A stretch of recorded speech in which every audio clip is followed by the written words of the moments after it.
Calvary స్వరము నీ కొరకే, కల్వరి స్వరము నీ కొరకే.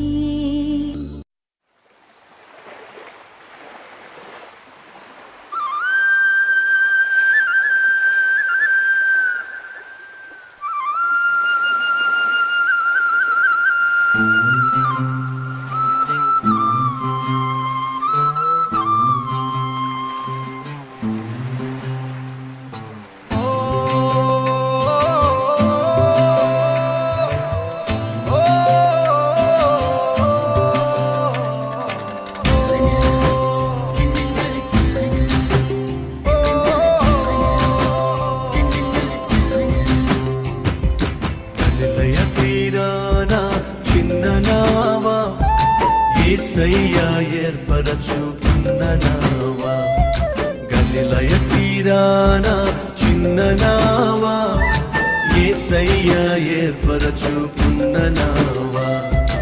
యేసయ్య సేవలో వాడబడిన, యేసయ్య బోధకు ఉపయోగపడిన ఆ నావలా నేనుంటే చాలునయ్యా. గలిలయ తీరాన చిన్న నావా, యేసయ్యా ఏర్పరచుకున్న నావా, గలిలయ తీరాన చిన్న నావా, యేసయ్యా ఏర్పరచుకున్న నావా.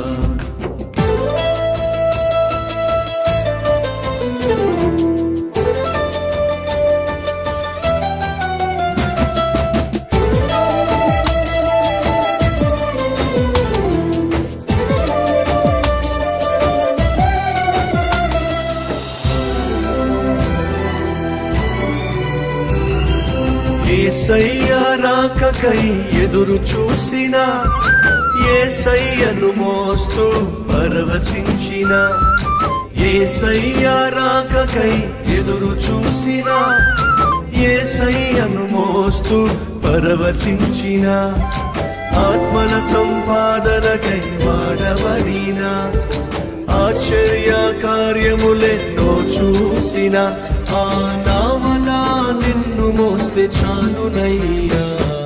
గలిలయ తీరాన చిన్న నావా, యేసయ్యా ఏర్పరచుకున్న నావా, గలిలయ తీరాన చిన్న నావా, యేసయ్యా ఏర్పరచుకున్న నావా.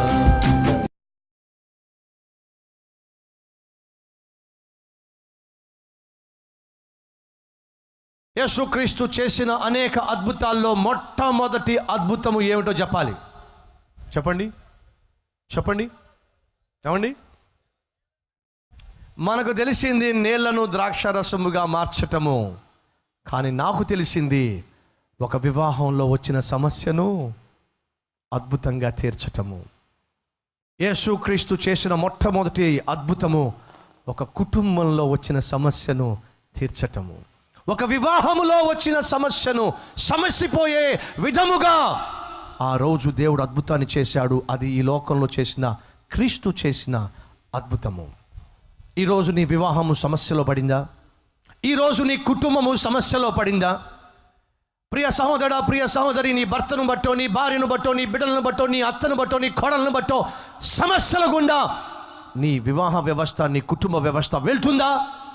అయితే ప్రభువుకు చెప్పు, మోకాళ్ళ మీద పడి ప్రభువుకు చెప్పు, నా ప్రభువు తప్పనిసరిగా ఆశ్చర్య కార్యం చేస్తాడు. ఆ వివాహములో యేసు ఉన్నాడు కాబట్టి ఏమైంది? వచ్చిన సమస్య పోయింది. ఒకరోజు ఒక వ్యక్తి, ఓ గొప్ప వ్యాపారవేత్త, విమానాశ్రయానికి వెళ్తూ ఆ సమయంలో కారు లేకపోయేసరికి ట్యాక్సీని పిలిచాడు. ట్యాక్సీలో కూర్చున్నాడు. ఆ ట్యాక్సీలో విమానాశ్రయానికి వెళ్తున్న సమయంలో సడన్గా ఆ ట్యాక్సీ ఆగిపోయినప్పుడు ఆ డ్రైవర్ గబగబా దిగి బానెట్ ఎత్తి రిపేర్ చేసే ప్రయత్నం చేశాడు. కానీ 10 నిమిషాలు, 20 నిమిషాలు, 30 నిమిషాలు అయింది రిపేర్ కావటల్లా. అప్పుడు ఆ లోపల కూర్చున్న ఈ పెద్ద వ్యాపారవేత్త బయటకు వచ్చాడు. అయ్యా, నువ్వు లోపలికి వెళ్ళి కూర్చో అని డ్రైవర్కి చెప్పాడు. కటింగ్ ప్లేట్ నాకు ఇవ్వు అని చెప్పి కటింగ్ ప్లేట్ తీసుకున్నాడు. కటింగ్ ప్లేట్ తీసుకొని ఏదో 10 సెకండ్లు దేనో తిప్పాడు. స్టార్ట్ చేయి అన్నాడు. స్టార్ట్ అయిపోయింది. డ్రైవర్కు 30 నిమిషాలు నేను కష్టపడిన రిపేర్ కాలేదు, కానీ ఈయన ఎవరో కానీ 10 సెకండ్లు బాగు చేసేసాడే అని చెప్పి అనుకుంటూ ఆశ్చర్యపడుతూ విమానాశ్రయానికి తీసుకెళ్ళాడు. అతన్ని డ్రాప్ చేశాడు. ఆ వ్యక్తి వ్యాపారవేత్త డబ్బులు ఇచ్చి వెళ్ళబోతుంటే, అయ్యా ఒక్క నిమిషం ఏంటన్నాడు. ఈ కారుని కొన్ని సంవత్సరాలుగా నేను నడిపిస్తున్నా, ఏదైనా సమస్య వస్తే నేనే తీర్చుకుంటా, కానీ ఈరోజు సమస్య నేను తీర్చుకోలేకపోయా. మీరు కటింగ్ ప్లేయరు ఆ స్క్రూ డ్రైవర్ తీసుకుని 10 సెకండ్లు ఏదైనా చేశారు, ఏదో రిపేర్ చేశారు, కారు స్టార్ట్ అయిపోయింది.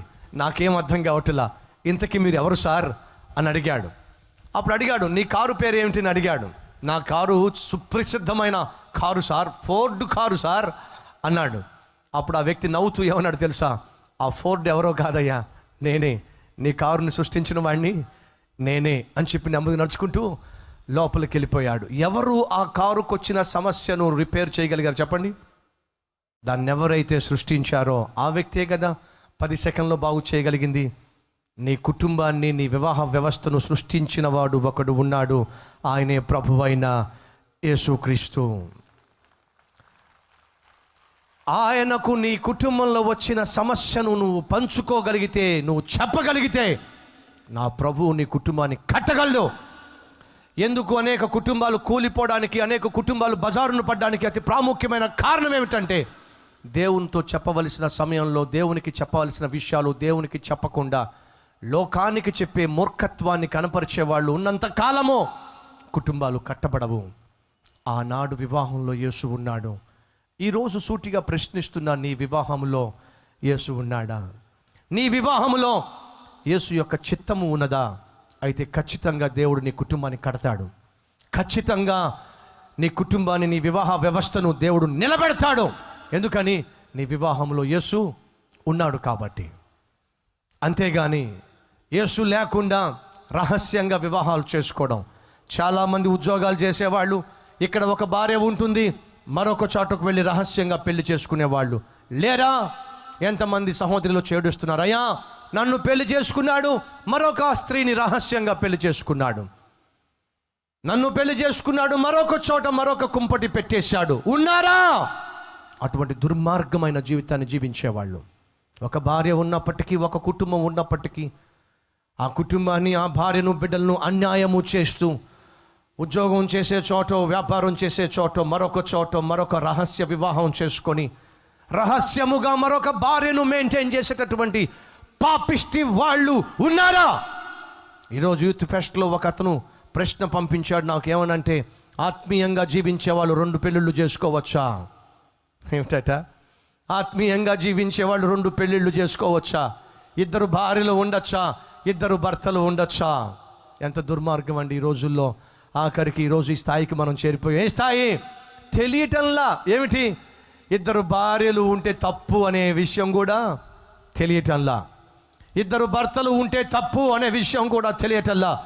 నా బైబిల్ ప్రకారము ఒక భర్తకు ఒకే భార్య, ఒక భార్యకు ఒకే భర్త. అది కాకుండా మరొక వ్యవస్థ లేనే లేదు. ప్రియ సహోదరుడా, ప్రియ సహోదరి, నీ వివాహ వ్యవస్థ వాక్యానుసారంగా, దేవుని చిత్తానుసారంగా ఉండాలి అంటే ఆ వివాహంలో యేసు ఉండాలి. విడాకులైనా విడిపోవడమైనా దేవుని చిత్తము కాదు గనుక ఆ వివాహ వ్యవస్థలో సమస్యలు వచ్చినప్పుడు నువ్వు దేవుణ్ణి కలిగిన వ్యక్తివైతే ప్రార్థన చేస్తే నీ కుటుంబాన్ని కడతాడు. చాలామంది వచ్చి అంటున్నారు, అన్నా నేను భరించలేకపోతున్నా, విడాకులు తీసుకుంటా, అన్నా నేను భరించలేకపోతున్నా, అతన్ని వదిలిపడేస్తా. ఉన్నారా ఎవరైనా ఈరోజు? భార్య పెట్టే నరకాన్ని భరించలేక, ఆ రాక్షసత్వాన్ని భరించలేక, గయ్యాలితనాన్ని భరించలేక విడాకులు తీసుకోవాలి అని ఆలోచన చేసేటటువంటి సహోదరులు ఎవరైనా ఉన్నారా? నీ భర్త యొక్క మూర్ఖత్వాన్ని, శాడిజాన్ని, ఆ దుర్మార్గతత్వాన్ని, దుష్టత్వాన్ని భరించలేక ఇతనితో నేను ఇంక నివసించలేను, విడాకులు తీసుకోవాలనుకుంటున్న భార్యలు ఎవరైనా ఉన్నారా? దయచేసి గమనించండి. ఒకసారి జతపరచబడిన తరువాత వేరు కావడానికి వీలు లేదు. విడాకుల వ్యవస్థ బైబిల్ ఒప్పుకోదు, క్రీస్తు అంగీకరించడు. నువ్వు వివాహం చేసుకుంటివా, భార్యకు బద్ధుడై ఉంటివా, వేరు కోరుకోవద్దు. ఒకసారి జతపరచబడిన వారు విడిపోవడానికి వీలు లేదు. అన్నా విడిపోవడానికి వీలు లేదంటున్నావు, ఎలా భరించాలి? దయచేసి గమనించండి. ఎంతటి మూర్ఖుడినైనా, ఎంతటి భయంకరమైన వ్యక్తినైనా మార్చగలిగిన శక్తి నేను ప్రకటించే దేవునికి ఉంది. విశ్వాసి అయిన భార్య తన విశ్వాసమును బట్టి విశ్వాసము లేని భర్తను మార్చుకోగలదని బైబిల్ సెలవిస్తుంది. విశ్వాసి అయిన భర్త తన విశ్వాసాన్ని బట్టి విశ్వాసము లేనటువంటి భార్యను మార్చుకోగలడు అని బైబిల్ సెలవిస్తుంది. ఈరోజు ఈ మాటలు వింటున్న నీవు విడాకులు కోరవద్దు. ఒక చెల్లి నా దగ్గరకు వచ్చింది, అన్నా నేను పెళ్లి చేసుకోవాలనుకుంటున్నానన్నా. మరి చేసుకోపోయామమ్మా, కానీ అన్న నా జీవితంలో ఒక ఘోరం జరిగింది. ఏం జరిగిందమ్మా? 17-16 సంవత్సరాల వయసులోనే, నాకు ఊహ తెలియని వయసులో నాకు పెళ్లి చేశారు. ఆ 2-3 సంవత్సరాల్లో ఆ వివాహం కాస్త విచ్ఛిన్నం అయిపోయింది, విడాకులు తీసేసుకున్నాను. అంటే ఇప్పుడు నీవు రెండో వివాహం కోసం ప్లాన్ చేస్తున్నావమ్మా? కాదన్నా. మరేమైంది? ఆ తర్వాత మా తల్లిదండ్రులు కలిసి నాకు మరొక పెళ్లి చేశారు. అతడు మంచివాడు అని చెప్పి నాకు పెళ్లి చేశాడు, కానీ అప్పటికే అతనికి వేరే పెళ్ళి అయిందని నేను రెండో భార్యని తెలిసింది, అతన్ని కూడా వదిలేశాను. అమ్మ, ఇప్పుడు నువ్వు మూడో పెళ్లి గురించి మాట్లాడుతున్నావా? కాదన్నా. మరి ఏమైంది? మూడో పెళ్లి కూడా మా ఇంట్లో వాళ్ళు చేశారన్నా. వాడు కూడా మంచోడు కాదని చెప్పి వాడిని వదిలేశానన్నా. నేను చెప్పా, అమ్మ నేను ఇంక పెళ్లి ప్రార్థన చేయలేను, నేను ఇంకా ప్రార్థన చేయలేను. 4వ పెళ్లి కోసం ప్రార్థన చేయగలమా? మొదటి వాడు మంచోడు కాదు, 2వ వాడు మంచోడు కాదు, 3వ వాడు మంచోడు కాదు, 4వ వాడు మంచోడై ఉంటాడానికి గ్యారంటీ ఏమిటి? సహోదరులు సహోదరులు దయచేసి గమనించండి. చెప్పులు నచ్చకపోతే మరొక చెప్పులు కొనుక్కోవచ్చు. నీ శారీయో నీ చొక్కాయో నచ్చకపోతే మరొక చొక్కా కొనుక్కోవచ్చు, ధరించవచ్చు. కానీ ఒకసారి వివాహం జరిగిన తర్వాత నీ భర్త నచ్చిన, నీ భార్య నచ్చిన, నచ్చకపోయినా జీవితాంతము ఆ వ్యక్తితోనే నివసించాలి, ఆ వ్యక్తితోనే నువ్వు జీవించాలి. దేవుని మీద ఆధారపడి నీ కుటుంబాన్ని కట్టుకోవాలి. కానీ విడిచిపెట్టడానికైనా వేరు కావడానికైనా బైబిల్ ఒప్పుకోదు అనే సత్యం గ్రహించండి. ఒక కుటుంబం విడిపోకుండా స్థిరముగా ఉండాలంటే ఆ వివాహంలో ఎవరు ఉండాలి చెప్పండి? దేవుడు ఉండాలి. వివాహములో దేవుడు ఉంటే ఆ వివాహంలో వచ్చే ప్రతి సమస్యను ప్రభు తీరుస్తాడు. ఈరోజు నీ వివాహంలో సమస్య ఉందా? నీ కుటుంబంలో సమస్య ఉందా? ప్రభువుకు చెప్పు, ప్రభువు పాదాలు పట్టుకో, నీకున్న సమస్యను ఆయనతో పంచుకో. ఖచ్చితంగా ఆయన నీ కుటుంబంలో సమస్యను తీరుస్తాడు. ఈరోజు కాకపోతే రేపు తీరుస్తాడు, రేపు కాకపోతే ఎల్లుండి చేస్తాడు. తప్పనిసరిగా నీ జీవితంలో నీ కుటుంబాన్ని కట్టే ప్రయత్నం మాత్రం నా ప్రభువు చేస్తాడు. వివాహములో యేసు ఉన్నాడు. 3వదిగా ఉద్యోగములో యేసు ఉన్నాడు. ఒక వ్యక్తి ఉద్యోగం చేస్తూ ఉంటే ఆ ఉద్యోగం చేసే వ్యక్తితో యేసు ఉన్నాడు. ఎవరో చెప్పండి, చెప్పగలరా? అతడు ఆ ఇంట్లో బానిసగా అడుగుపెట్టాడు. బానిసగా అడుగుపెట్టిన ఆ ఇంటిలో ఆ వ్యక్తికి యెహోవా తోడుగా ఉన్నాడు. అతడు చేసే ఆ బానిస పని, అతడు చేసే ఆ చిన్న ఉద్యోగము, ఆ ఉద్యోగములో యేసు తోడుగా, యెహోవా తోడుగా ఉన్నాడు. ఎవరికి యెహోవా తోడుగా ఉన్నాడు చెప్పండి? యోసేపునకు యెహోవా తోడుగా ఉన్నాడు. అతడు ఆ ఇంటిలో ఒక చిన్న ఉద్యోగిగా, బానిసగా ఆ ఇంట్లో చేరాడు. కానీ యెహోవా యోసేపునకు తోడుగా ఉన్నప్పుడు, ఆ చిరు ఉద్యోగికి తోడుగా ఉన్నప్పుడు దేవుడు ఏం చేశాడు? చిన్న ఉద్యోగం చేస్తున్న, చిన్న పని చేస్తున్న, బానిసగా ఉన్న, పనివాడిగా ఉన్న యోసేపును దేవుడు ప్రమోట్ చేశాడు. ఏ స్థాయికి? ఫొతేఫరు ఇంటి మీద అంతటిని పెత్తనము చేసేటటువంటి స్థాయికి యెహోవా యోసేపును దీవించాడు. కారణము యోసేపునకు యెహోవా తోడుగా ఉన్నాడు. మనలో చాలామంది అంటున్నారు, బ్రదర్ నాకు ఇంకా ఉద్యోగంలో ఇంక్రిమెంట్ రాలా, నా జీతము చాలా కాలంగా పెంచటంలా, నాకు ఇంకా ప్రమోషన్ రావటంలా, ఎందుకని నాకు ప్రమోషన్ రావటంలా, ఎందుకని నా ఉద్యోగంలో నేను అభివృద్ధిని చూడటంలా? బహుశా నీ ఉద్యోగంలో దేవుడు నీకు తోడుగా లేడేమో, నువ్వు చేసే పనిలో దేవుడు నీకు తోడుగా లేడేమో, నువ్వు చేసే ఉద్యోగము సరైనది కాదేమో. ఒక తమ్ముడు నా దగ్గరికి వచ్చాడు, అన్నా నేను పెట్రోల్ బంక్లో ఉద్యోగం చేయలేనన్నా అన్నాడు. ఎందుకు చేయలేవు? 5 లీటర్లు పెట్రోల్ కొట్టమంటే 3 లీటర్లు కొడతామన్నా, ఆ 2 లీటర్ల డబ్బులు మేము కొడతామన్నా అని చెప్పి అన్నాడు. ఇలా కొట్టుడేనన్నా, డబ్బులు కొట్టుడేనన్నా. ఎప్పుడైతే యేసుక్రీస్తు నా హృదయంలోకి వచ్చాడో, ఈ అక్రమ సంపాదన నాకు వద్దు అని చెప్పి నేను నిర్ణయం తీసుకున్నానన్నా, ఆ ఉద్యోగాన్ని విడిచిపెట్టేశానన్నా. అర్థమైందా? ఒక ఆత్మీయుడు అక్రమముగా సంపాదించలేడు. నీ ఉద్యోగములో నువ్వు అక్రమముగా సంపాదిస్తున్నా, నీ ఉద్యోగంలో తప్పుడు రాతలు నువ్వు రాస్తున్నా, నీ ఉద్యోగంలో బెంచి కింద నుంచి లంచాలు తీసుకునేవాడిగా నువ్వు ఉన్నా, అభివృద్ధిని, ఆశీర్వాదాన్ని నువ్వు చూడలేవు. యోసేపు అటువంటి వాడు కాదు. యోసేపు యెహోవా తోడు కలవాడు గనుక అతడు చేసే ప్రతి పని యెహోవా దీవించాడు గనుక అతడు పాలేరుగానో, పనివాడిగానో, స్లేవుగానో ఆ ఇంట్లో అడుగు పెట్టాడు. కానీ దేవుడు ఎంతగా దీవించాడు? పోతేపరు ఇంటి పైనే విచారణకర్తగా చేశాడు. అంతేకాదు, అక్కడ నమ్మకంగా ఉన్నాడు. అన్యాయంగా చెరసాల్లో వేయబడినప్పటికీ అతడు కలిగి ఉన్న విశ్వాసాన్ని బట్టి, పరిశుద్ధమైన జీవితాన్ని బట్టి ఐగుప్తు దేశాన్నే పరిపాలన చేసేటటువంటి ఉన్నతమైన స్థానానికి యోసేపును దేవుడు హెచ్చించాడు, దీవించాడు. సహోదరులు, సహోదరిలో యథార్థంగా జీవించే వారిని నా దేవుడు దీవిస్తాడు. నీతిగా, నిజాయితీగా బ్రతికే వారిని నా దేవుడు దీవిస్తాడు. కాకపోతే యోసేపును వెంటనే దీవించలా. 17 సంవత్సరాల వయసులో ఐగుప్తులో అడుగు పెట్టాడు. 13 సంవత్సరాలు బహుగా పరీక్షించబడ్డాడు, బహుగా శోధించబడ్డాడు. నీతిని మాత్రం విడిచిపెట్టలేదు, యథార్థంగా జీవించాడు. ఉద్యోగంలో అభివృద్ధిని చూశాడు. ఎంతగానంటే ఆ దేశంలో లీస్ట్ ఉద్యోగాన్ని తీసుకున్నాడు. స్టార్టింగ్లో యథార్థంగా జీవించాడు. ఉద్యోగంలో దేశంలో హైయెస్ట్ పోస్టుని, పొజిషన్ని తాను పొసెస్ చేయగలిగాడు. కారణం ఏమిటంటే యెహోవా అతనికి తోడుగా ఉన్నాడు. ఒక పట్టణములో యెహోవా ఉంటే ఆ పట్టణము స్థిరముగా ఉంటుంది. ఒక వివాహములో యేసయ్య ఉంటే ఆ వివాహంలో వచ్చే సమస్య తీర్చబడుతుంది. ఒక ఉద్యోగితో యెహోవా తోడుగా ఉంటే ఆ ఉద్యోగము బహుగా దీవించబడుతుంది. ఒక వ్యాపారములో యెహోవా తోడుగా ఉంటే ఏం జరుగుతుంది?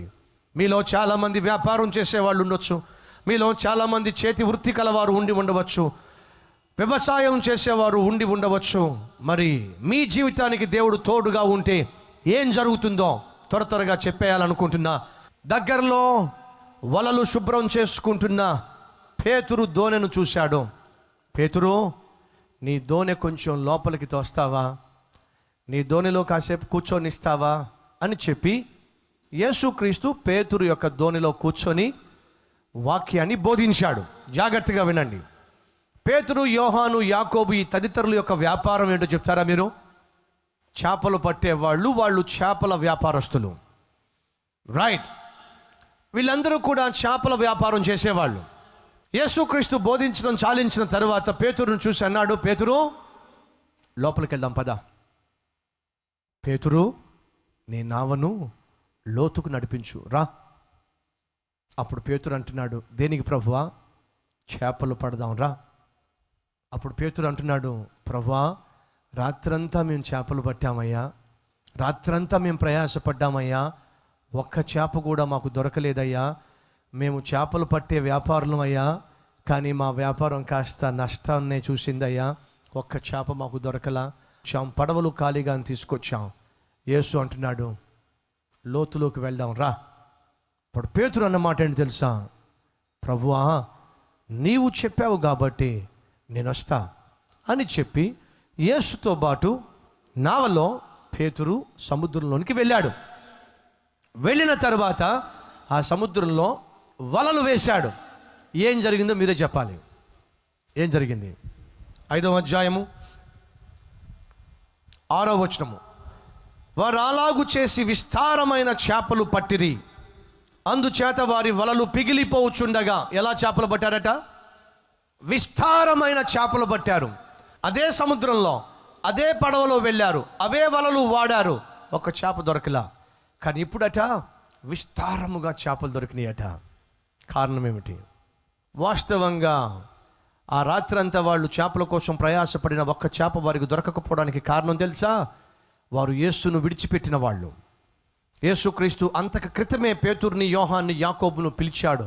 వారు వ్యాపారాన్ని, వలలను, దోణెలను విడిచిపెట్టి యేసును వెంబడించారు. ఆ తర్వాత ఏమైందో తెలియదు, మరలా యేసయ్యను వదిలేసి మరలా వారి పాత వ్యాపారాన్ని ప్రారంభించారు, పాత జీవితాన్ని ప్రారంభించారు. అలా ఎప్పుడైతే పాత వ్యాపారాన్ని, పాత జీవితాన్ని ప్రారంభించారో వారి జీవితంలో నష్టాలు చూశారు. సహోదరి, సహోదరులు, జాగ్రత్తగా వినండి. మనం ఒకసారి వెలిగించబడిన తర్వాత, ఒకసారి రక్షించబడిన తర్వాత, ఒకసారి ప్రభువును సొంత రక్షకునిగా అంగీకరించిన తర్వాత, పాత రోత జీవితాన్ని విడిచిపెట్టిన తర్వాత మరలా వెనక్కి వెళ్ళి తిరిగి చూస్తే, వెనక్కి వెళితే విడిచిపెట్టిన పాపము జోలికి, విడిచిపెట్టిన లోకము జోలికి, విడిచిపెట్టినటువంటి పాపిష్టి క్రియల జోలికి వెళ్ళినట్లయితే మన జీవితంలో విజయాన్ని చూడలేమో.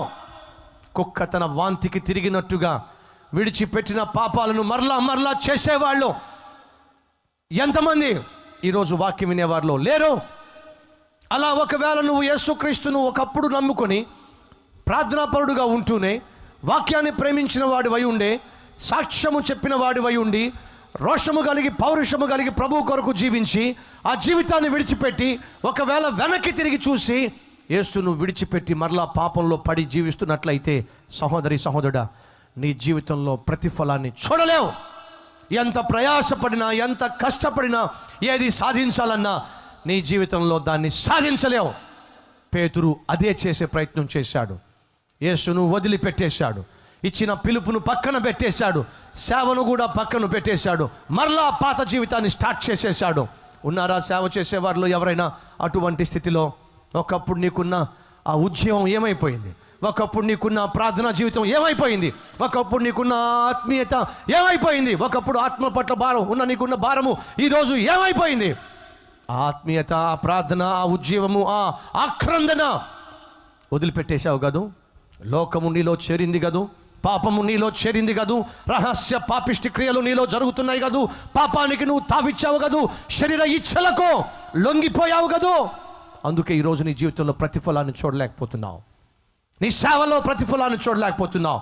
వ్యాపారం చేస్తున్న సహోదరి సహోదరులు, ఆనాడు పేతురు చేసిన వ్యాపారము నష్టాల్లో కూరుకుంది. ఒక్క చేప కూడా దొరకలా. ప్రయాస అయితే పడ్డారు కానీ ప్రతిఫలము దొరకలా. ఈరోజు మనలో చాలామంది వ్యాపారాలు చేస్తున్నారు కానీ, పెట్టుబడులు పెట్టారు కానీ ఒక్క రూపాయి లాభము దొరకటల్లా. కారణము యేసును నీవు విడిచిపెట్టేశావు.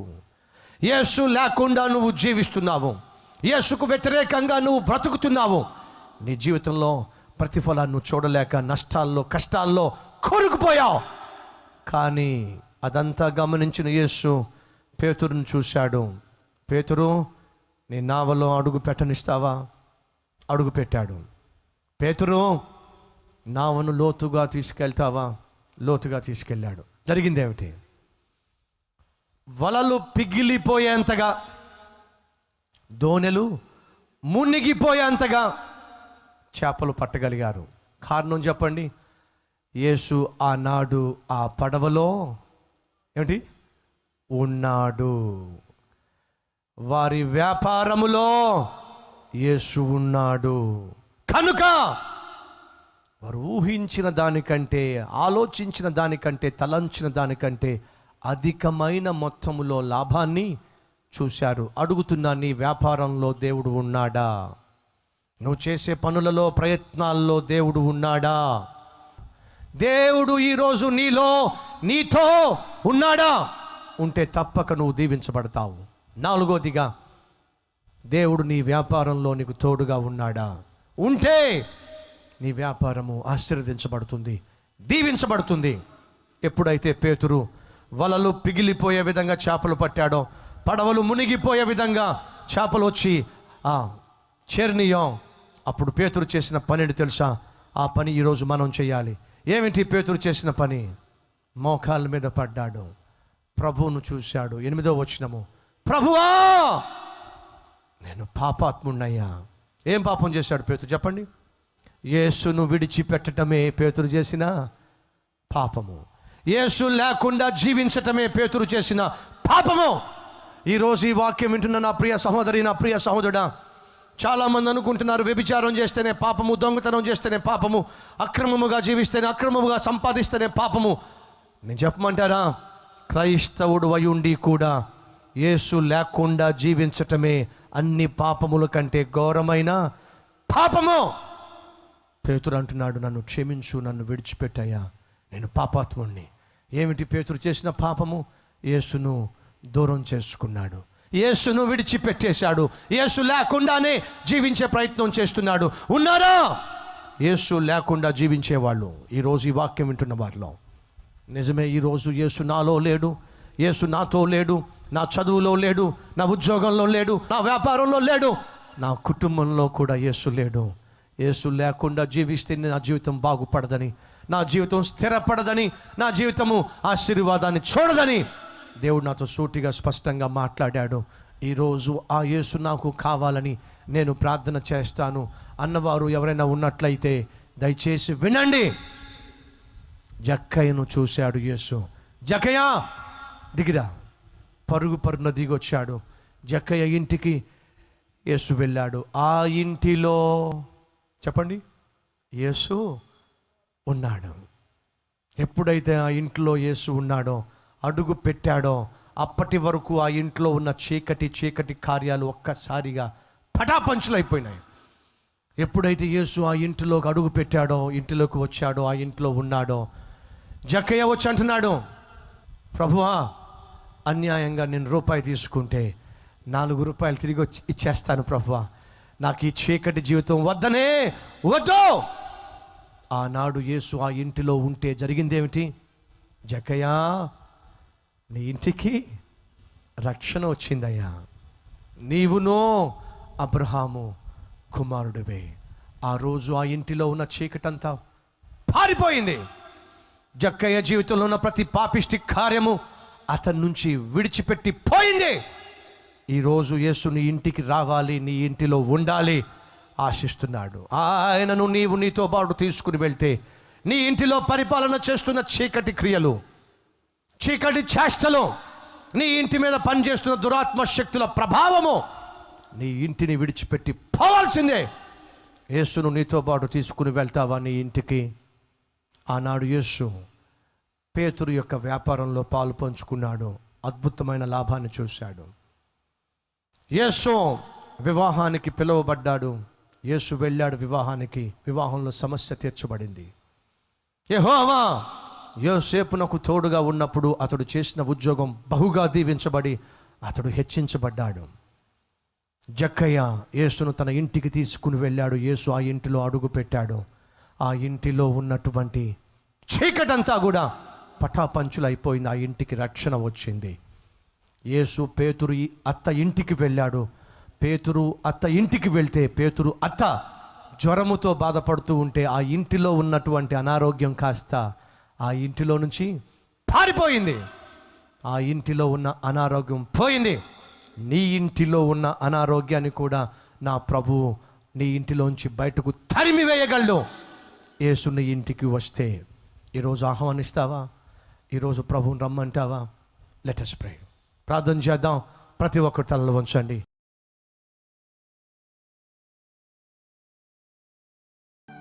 మహాపరిశుద్ధుడు అయిన ప్రేమ కలిగిన తండ్రి, యెహోవా ఒక ఉద్యోగంలో ఉంటే, ఉద్యోగం చేసే వ్యక్తికి తోడుగా ఉంటే ఆ ఉద్యోగం దీవించబడుతుంది. ఆ వ్యక్తి బహుగా హెచ్చించబడతాడు. ఈరోజు నాయన ఎవరైతే నా ఉద్యోగంలో అభివృద్ధిని చూడలేకపోతున్నాను, బహుశా దేవుడు లేకుండా జీవిస్తున్నానేమో, ప్రభువా నన్ను క్షమించు, ఇక నుంచి నీ తోడు నాకు కావాలి, ఇక నుంచి నీవు నాకు కావాలి, యథార్థంగా జీవిస్తా, నమ్మకంగా జీవిస్తా, నిజాయితీగా జీవిస్తా, నాకు తోడుగా ఉండు ప్రభువా అని ప్రార్థన చేసే ప్రతి ఒక్కరిని కనికరించు నాయనా. వివాహంలో సమస్యలు, కుటుంబంలో సమస్యలు కలిగి అశాంతి అసమాధానంతో అల్లాడిపోతున్న వారితో సూటిగా మాట్లాడావు. ఆనాడు వివాహంలో నువ్వు ఉన్నావు. సమస్య బయట పడక మునిపే అద్భుతం చేసి సమస్య పోయే విధంగా చేశావు తండ్రి.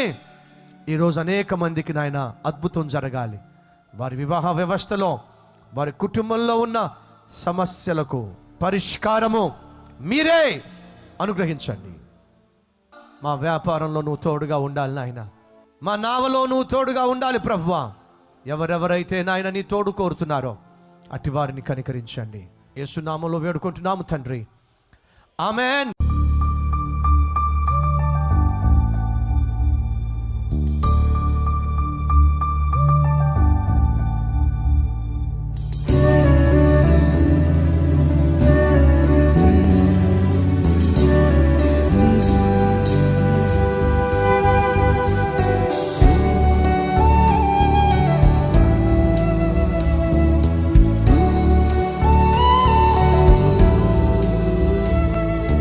యేసయ్యా, యేసయ్యా. Address Calvary post box number 30, Kukatpally, Hyderabad 72.